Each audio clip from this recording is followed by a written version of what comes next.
Holy damage in Elden Ring often gets put down because of how bad it performs in the endgame. But honestly, I think there is still room to look at holy damage based weapons and spells without it feeling pointless. Hello and welcome to the lands between, and today I'll be showing off one of these holy based weapons that I definitely think is worth looking at, the Coated Sword. Let's get right into where you find it. In order to get this weapon, you first need to have defeated the Draconic Tree Sentinel and have access to Leyndell. After that, you just need to progress through Leyndell until you get to the real or fake, I'm not really sure which one it is, Round Table Hold. But instead of going through the main door, you're going to want to come up to the side path here and go to the upper level. After that, you need to go to the room where the two fingers usually are, and right on the throne, you will find the Coated Sword. Now, what is so noteworthy about this sword? Well, first of all, it's one of a few weapons in the game that only does elemental damage, which has its downsides by the way, but also it only scales off of one stat, Faith. So this weapon is perfect for incantation builds. It also has a pretty good Ash of War, unblockable blade, which hits enemies in a wide range in front of it, so it's pretty good for groups, and as the name would suggest, it, and the weapon itself, goes through enemy shields. But again, the thing about this weapon that I really think makes it special is that you don't even have to invest in any stats like strength or dex. So this is the ultimate weapon for pure faith incantation builds. However, I think I've talked about it enough now, it's time to show you the numbers.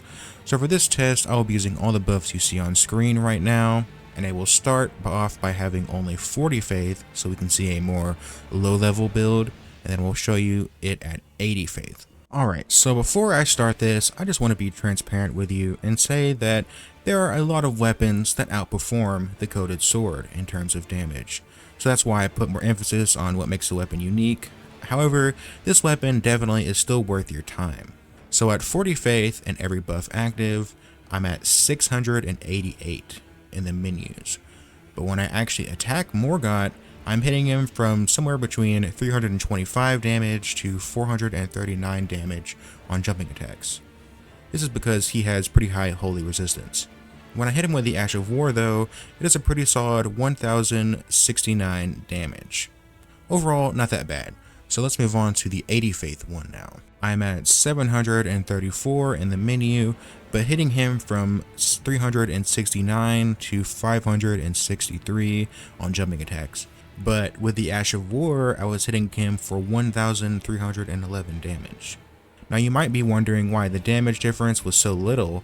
It's because of scaling. Because this weapon only scales off of Faith, and at A at that, the damage increase you get from leveling up won't be very big compared to weapons that scale in multiple stats. Okay, I hope that now that you've seen all this information and the weapon in action, I hope you give it a try for yourself. But I think it's time to end this video. I hope you enjoyed, and leave me your thoughts about this weapon and any suggestions for other weapons to talk about in the comments below. Also, subscribe for more Elden Ring videos in the future. I hope your day goes pretty well, and goodbye.